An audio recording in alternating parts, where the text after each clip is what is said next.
preparation is for the birds and Yeah, that's right. Broadway. This is just YouTube.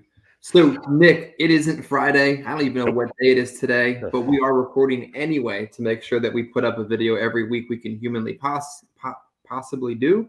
And today we're talking about the worst Medicare advice you've ever read, seen, heard in your time in the industry. How's that sound for today's topic? I mean, that sounds great. There's a lot of bad advice out there. it's gonna be difficult to rank stuff. It'll be interesting. I'm excited.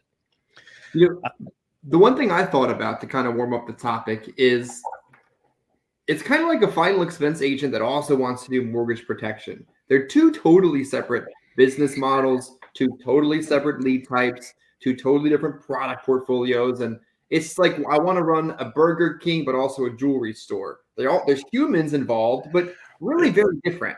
Yeah. And a lot of our focus coming from the final expense background is field focused, lead based marketing, appointment running type sales. And when I thought about this topic, I was thinking, what's the worst Medicare advice I could have been told? It was something contrary to my current business model. Like, you should run leads and visit soup kitchens. I'm like, very. I apologize, by the way, if I'm coughing a little bit on this video. I am getting over something. I don't even know what it is. So if my voice starts to go out or if I cough, I'm sorry. Maybe we can edit some of that stuff out. I don't know. Maybe. But man, the soup kitchens thing gets me though. Like I vividly remember going to a Medicare seminar in like 2015. With a large IMO, one of the bigger Medicare IMOs that's been around for a very long time, not one of the new ones. And they had and they were doing like a pre-AEP rollout. Like, if you're interested in learning to sell Medicare, come out and see how you can get involved in selling Medicare type of a thing. This was back in the day when you still needed 48 hours for a scope of appointment, and applications were all done on paper and like all of that stuff, right? You couldn't do telesales for Medicare Advantage. Yeah, man, their number one piece of advice was go down and make friends with people at soup kitchens and like start volunteering and like writing business and like at soup kitchens.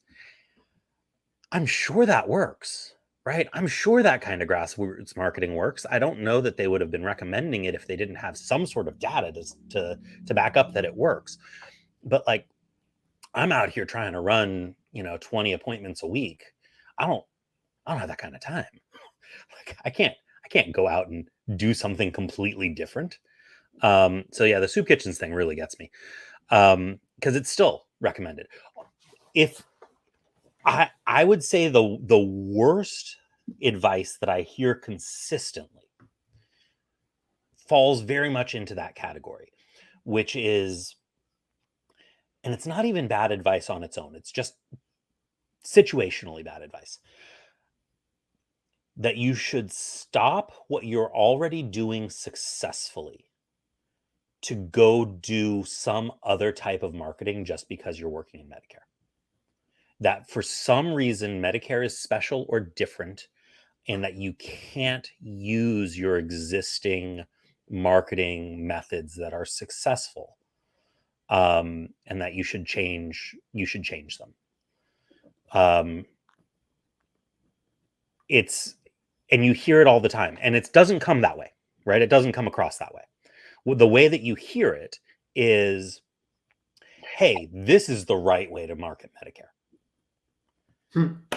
Right? You don't ever hear like, hey, what you're doing is wrong. What you hear is, this is the right way. The right way to market Medicare is to send out postcards to everybody in your area who's going to be turning 65 and letting them know that you're going to be there to help them go through all the crush of mail. And this is the right way to market Medicare. It might be. Just the sentence, the structure behind that sounds so pretentious. Like, this is the right way to do it. Right. And I'm no God's gift to anything, or whatever people pray to. I feel like there's so much pretentious content behind what people say. Yes. That very few people, you are one of them, Sean, Mike being another, would say, if it works, just keep working it. Like, why Absolutely. try to do something that's obviously successful, different as well? Yeah, absolutely. Um, the reality is like everything, if you do it consistently and it's a good idea in the first place. I mean, bad ideas don't work, but like all of the ideas that you will hear anybody share that have had a level of success, they will all work if you do them. Don't abandon what you're doing well to go do something else. um the other bad piece of advice that I hear somewhat regularly,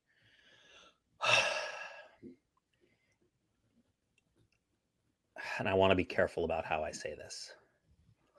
Um, the other bad piece of advice that I hear somewhat regularly is that you you need to be afraid of compliance. Mhm. And I hear this a lot. You need to be compliant, right?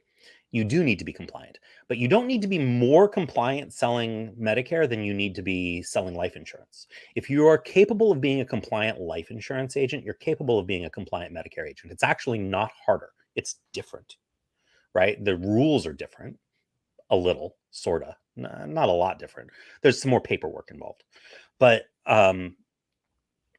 you don't need to worry about losing your license. You're not at any more jeopardy of losing your license selling Medicare than you would be selling life insurance if you are acting with the same level of ethics, Yeah. I had right? a situation yesterday, perfect example, that maybe by the book, according to the pretentious fools that post and struggle to pay their own mortgage, would have said that what I did was non-compliant in a month's time. But what I did to help these two individuals yesterday in an area very devoid of good Medicare plans, put them in a great plan, check their doctor, all the right things. They were almost in tears, like almost in tears to the fact that they're going to get $260 in OTC between the husband and wife, could pay Sure. their utilities, could go to the Walmart with it, changes their entire budget.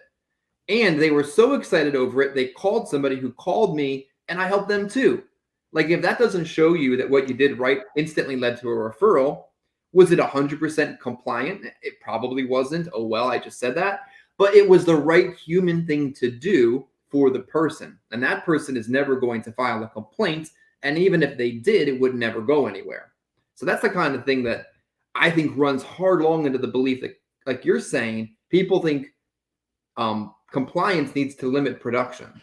Don't get me wrong. Like, you should be compliant, right? You should know what the compliance rules are. You should follow the compliance rules. You should do the things that you're supposed to do. Mhm. But when I think about this, I think about new agents, right? So I'm bringing on new agents right now. Every AEP is a time when new agents want to try out Medicare, and I've got 4 or 5 people that are in the process of onboarding. Somewhere within the last 8 weeks, they've started working with me. And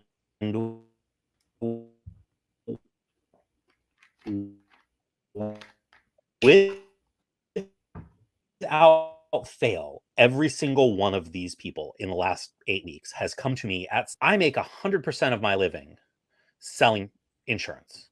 I cannot be doing anything that is going to put my license in jeopardy. How seriously do I need to work? And I look at them and I say, like, if you make a mistake, like, no more. Like, if you're trying to do the right thing and you're like making a good faith effort to do everything the way that it's supposed to be done, you are in 0% chance of losing your license if you make a mistake. Like, the same amount of you are at the same amount of chance of losing your license if you make a mistake as if you did something wrong with a life insurance policy. It is no more dangerous to sell Medicare than it is to sell life insurance. There are things you can do selling life insurance that will cause you to lose your license. There are things you can do selling Medicare that will cause you to lose your license. It's usually pretty bright lines. It's usually pretty obvious when you're doing the wrong thing. Forging people's signatures, enrolling them in plans without letting them know. Like, there's a bunch of stuff that you can do that any ethical agent is just never going to do. And if you're an ethical agent and you're trying to do the right thing, you maybe you'll get a consumer complaint or two, but honestly, it's not the end of the world. Yeah, if you do anything at a high level, you're going to get some type of a complaint, and that complaint isn't going to ruin your career.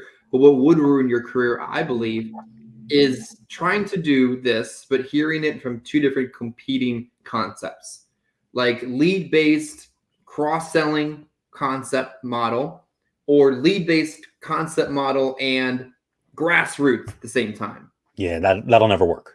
It's like believing you can be in a monogamous relationship, but also be polyamorous on a Friday. Like it Yeah, eventually probably isn't going to work the way it's supposed to. yeah.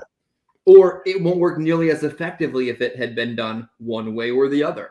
Yeah, you have to have a business.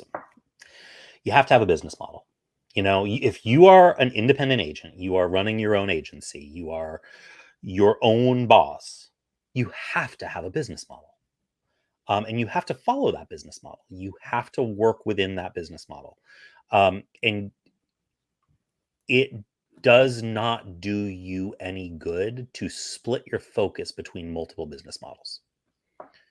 You know, 2, 3, 4 business models is not running your one business better. It's running 2, 3, and 4 businesses simultaneously and splitting your focus. And this may seem semantic, right? This may seem like, oh, like what's the difference between having like one business model and having two separate, you know, it makes a difference. It makes a difference to your mindset. It makes a difference to the way that you approach everything. It makes a difference to the way you talk to your clients and advertise yourself and present yourself. If you're running one business and that one business focuses on seniors and sells anything that a senior might need, it sells, you know, life insurance, but not term insurance, because seniors don't need term insurance.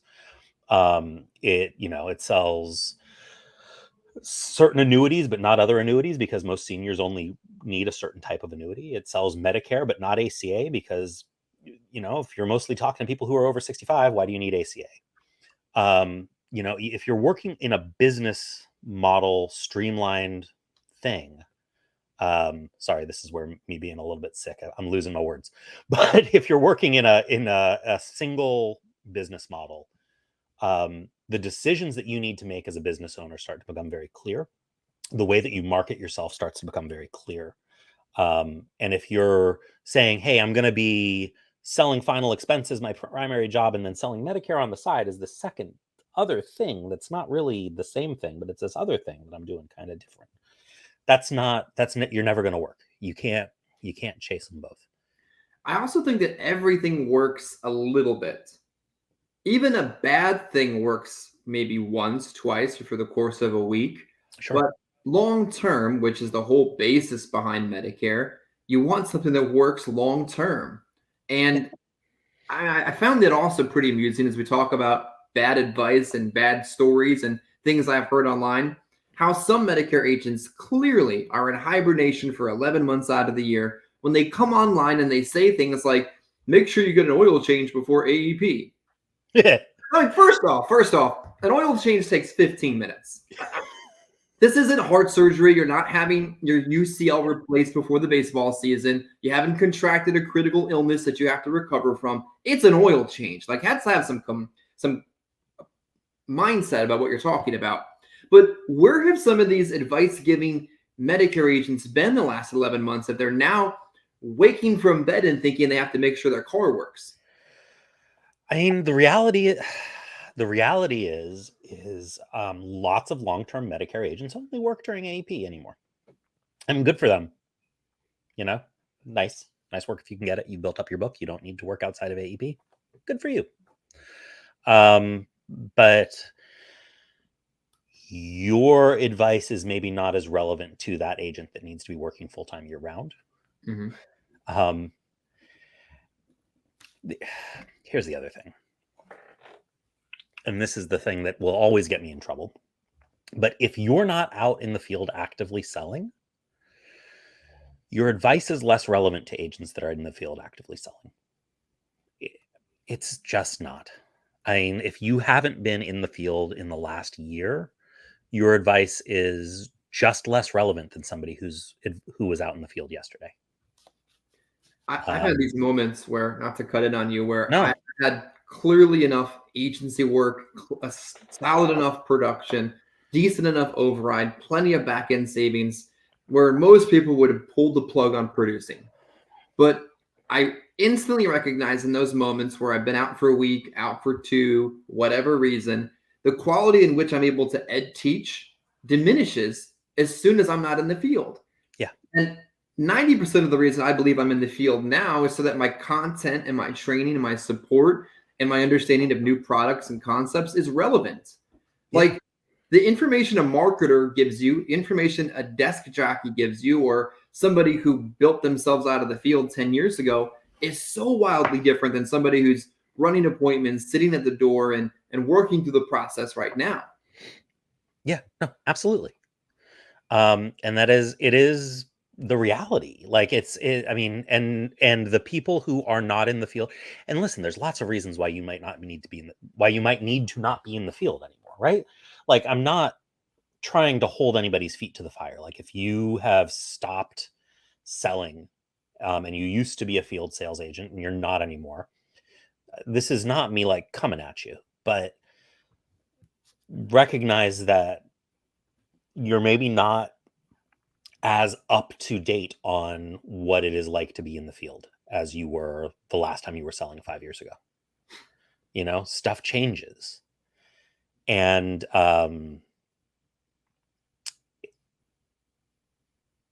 if you recognize that and you put systems in place, like you can you can set up training systems and whatever, where there's always somebody who was actively in the field working with agents directly and helping to train them. But if that's not you, like, your advice just isn't going to be as relevant. It's just not going to work as much.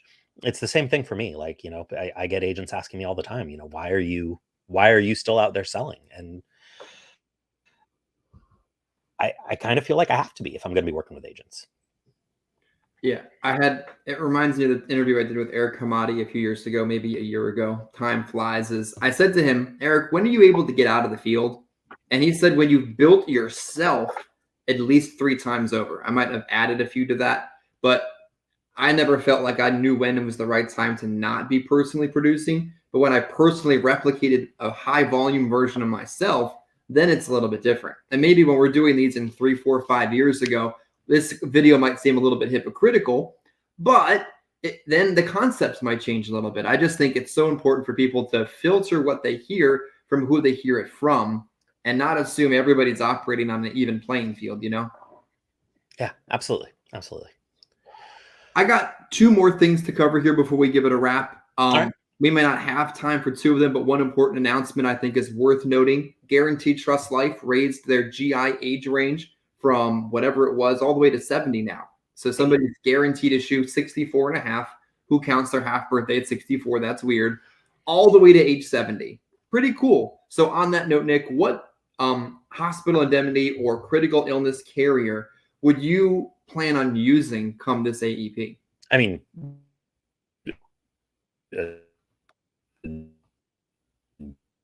GTL.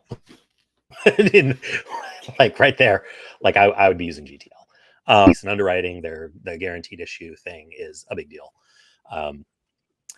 Yeah, I would be using GTL. Easy answer to that question. We don't need to go any further than the fact that they seem to be the most competitive option here.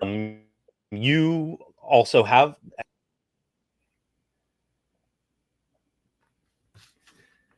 Nick, have you used the fill the gap tool at all with GTL? I know we utilized this in my group this week, and somebody thought this is the coolest thing they've ever seen in their life. Yeah, I mean, I've used various fill the gap tools in the past. They're fine. I tend to prefer to build plans based on my own preferences. You sure about that? I get it though. Like, I get, like, if you're not, I don't know. I came into the industry working with indemnity plans and Medicare and stuff, and I've been doing this a long time. I have my own opinions on what the right coverage is for somebody with an indemnity plan are. And I find that the fill the gap tool is a little aggressive, and it does get you a little bit more premium, but I feel like that's not really the point of the indemnity plan. So I don't know. Yeah, like it's a good tool. It works. Well said. Well said. On that note, we've only got a few more minutes to go, and we wrap every video by some type of hot take on the week, which turns into a short, which sometimes goes for thousands of views and sometimes 3. I have no idea how that works. We just try to put stuff out there that catches people's attention. On that note, are you ready for today's hot take? Yes. I'm not. I have no idea what today's hot take is. All right, let's try this again. Phillies. Are you ready for today's hot take? Sure. Phillies have clinched a wild card spot. Huh? Hot take. Hot take. The Braves might have the best record in all of baseball on a pretty chronic basis, but the Braves have almost no chance of actually winning the World Series this year. Yeah, absolutely. No, absolutely. That is without question. That is absolutely true. They're just not a playoff team. Like, they're a really good regular season team, but they are not a playoff team, especially in the heart of South Philly in October. Ooh, no, that's gonna be rough. I am, of course, foolishly optimistic that the Dodgers are going to go all the way. They are still a ridiculously good team, even with all their very many flaws that they have this year. So, are they a short series team though? I don't know. That's a good question. They've got some problems. They've got some flaws. Their pitching staff is tricky, but we'll see. Has Clayton Kershaw's arm completely fallen off his body, or can you still throw baseballs? He can still throw baseballs. At this point, I feel like he's just stat padding. He's just like he's just looking to throw some more Ks onto his stats so that he can enter the Hall of Fame with a higher strikeout number. I swear it's the only thing that's kept him from retiring at this stage. One more for you. Do you feel like the 3-game wild card format isn't nearly as exciting as the 1-game winner go home format? I hate the 1-game winner go home format. I really do. I'm an old fogey when it comes to this kind of stuff. I just pulled my headphones out. I would eliminate the second wild card if I had my way. And I feel like baseball is not a 1-game sport. It is. I feel like the basic unit of measurement in baseball might be the out, but the series is much more important than the game, and so you got to have at least 3 games. But I'd rather it all be 5-game series until you got to the end. Do you feel like a lot of times insurance agents fall victim to small sample size, like a 1-game play-in format, and not looking at the grander picture of what they're trying to accomplish? Way to bring it back around. Nicely done. Yes, small sample size bias is rampant with especially newer insurance agents. It is so hard when you're new to tell the difference between what is random and what is real. I was just talking to this guy earlier today, so he's on my mind. There's an agent that I'm working with who came over from NASB and to the final expense IMO that I'm working with. And he's a former NASB guy. And so he's like going out and like crushing things because he's just working literally 6 days a week. And so in like his first month, he's written like 100 people. Right.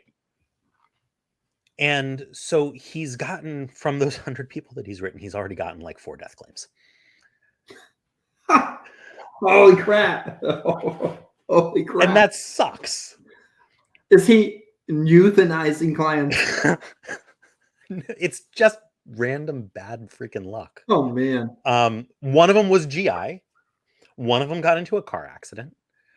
One of them had a freak heart attack. Like, it's just random bad luck. But he's like, I don't know what I'm doing wrong that all these people are dying. And there's nothing. Or are you murdering them? No. Right. Okay, no, right. Yeah, there's nothing. I mean, like, just stuff happens, right? Murder's not funny. I'm sorry. It really, like, 4 people a month are not going to die in the business. No. If you did, you would be investigated by the detectives if that trend continued. That's just reality. Yeah. But 4 out of 100 clients dying is not crazy 4 out of 100 clients dying in the same month is unfortunate. 4 out of your 100 clients dying in the first month is bizarre, but like random stuff clusters randomly. You can't help it. He'll probably not get another death claim for a year and a half. Like, he's kind of hit his quota. Random stuff does cluster randomly. Like I feel like you'll go through a GI trend, you'll go through a direct express trend, you'll go through a lead shortage trend, you'll go through a no-show trend. You go through these, but again, be aware of small sample size and small playoff series and look at the bigger picture of what's happening and take a deep breath sometimes. Like it's just today, it was just yesterday, it was just a week. If you treat this business with respect, you work hard and you save your money, the small little sample size trends where everybody died that month isn't going to take you out of the business. Absolutely. Absolutely. And that's a great way to end this one. On that note, appreciate you guys watching. Like, comment, and subscribe as we continue to grow this with good content, sometimes better than the algorithm gives us credit for. But if you like the video, comment below and subscribe. Somebody that needs to see this video will see it, and we'll be back next week to do another. Thanks for joining me, Nick. Thanks.